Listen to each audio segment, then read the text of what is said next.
Chapter 50, Wall of Sorrow. Almost 60 years ago, the Berlin Wall was erected. Here's a photo of it, right here being built. Built to divide a city and keep a population from freedom.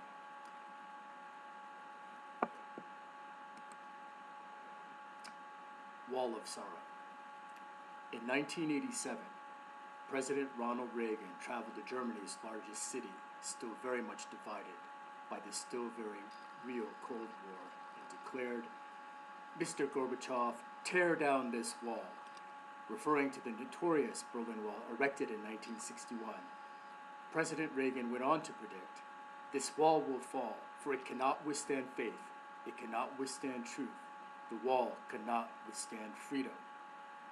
The exact number of people killed crossing from communist East Germany to a better life in capitalist West Germany during its 28-year history is unknown. A memorial at the site lists 140 victims, while statistics gathered at Checkpoint Charlie, the U.S.-controlled border outpost where I served, put the total higher. In the early 1980s, as a peace movement gathered momentum in West Germany, I decided to return. You may not regard Berlin as an ideal vacation spot, but I enjoyed the nightlife when I was in the army and wanted to go back to find an acquaintance. When I walked from West Berlin through Checkpoint C to the other side in March 1982, it was like Alice walking through the mirror into another world, as stark and contrasting a border crossing as Hong Kong to Shenzhen, Kansas to Oz, San Diego to Tijuana. East Berlin was dark, gray, and subdued compared to the bustle and brightness of West Berlin's Fürstendamm. And though I spotted some good-looking food, packaged goods, and delicacies displayed behind a few glass windows in the east, such luxuries were out of reach of most citizens behind the Iron Curtain. I explored East Berlin, ventured into a bar, and drank beer with punks dressed in black leather jackets, one with a purple mohawk, then went to a theater to see a play I couldn't understand. After the performance, I spoke with some members of the audience. Younger people were eager to talk with an American, and here I was, people to people with East Germans who were the enemy, members of the Warsaw Pact, controlled by the Soviet evil empire. It was surreal. The conversations were open, and you could sense their humanity, but mostly their hopelessness of a future without promise. After my hardship tour in Vietnam, I was posted to West Berlin, where I met an East German soldier my age on the other side.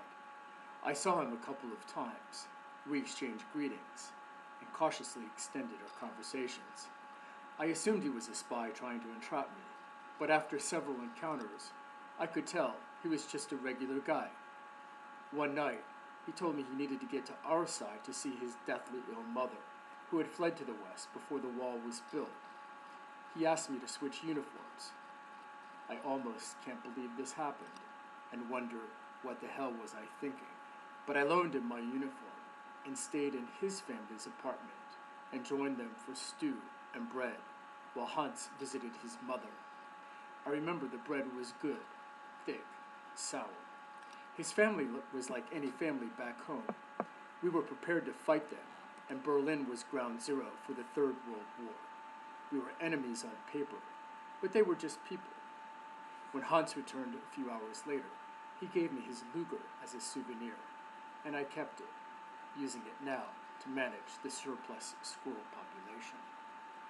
Hans, of course, was against East Germany's government and despised the secret police. He knew life on the other side was better. But what could he do to voice opposition? There was no Friedensbewegung, peace protest, no march on Wall Street by East Germany's 99% against the accumulation of wealth and privilege by the 1% Communist Party elites.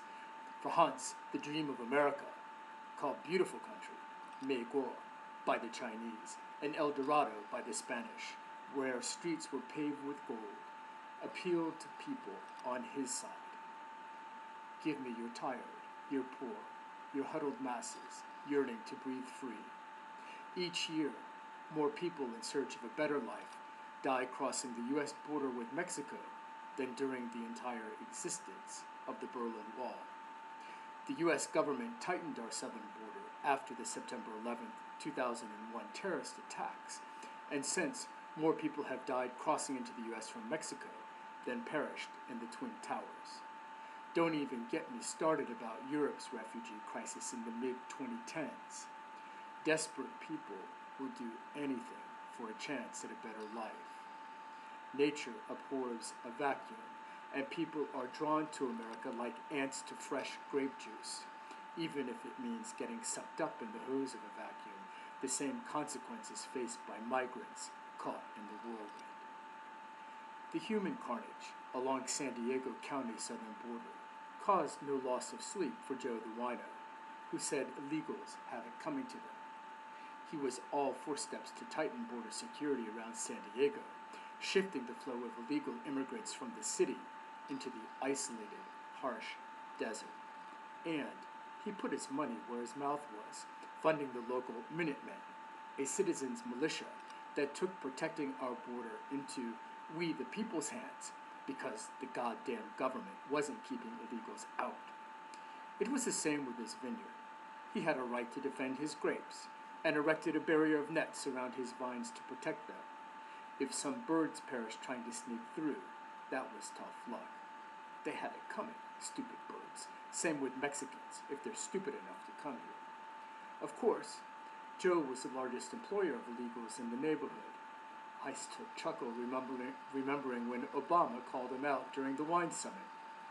Joe's estate employs a cook, a cleaner, a driver, and on any given day he might have 3 of Miguel's guys working outside caring for his vineyard, orchard, grove, and garden. He didn't ask for their green cards and didn't tell.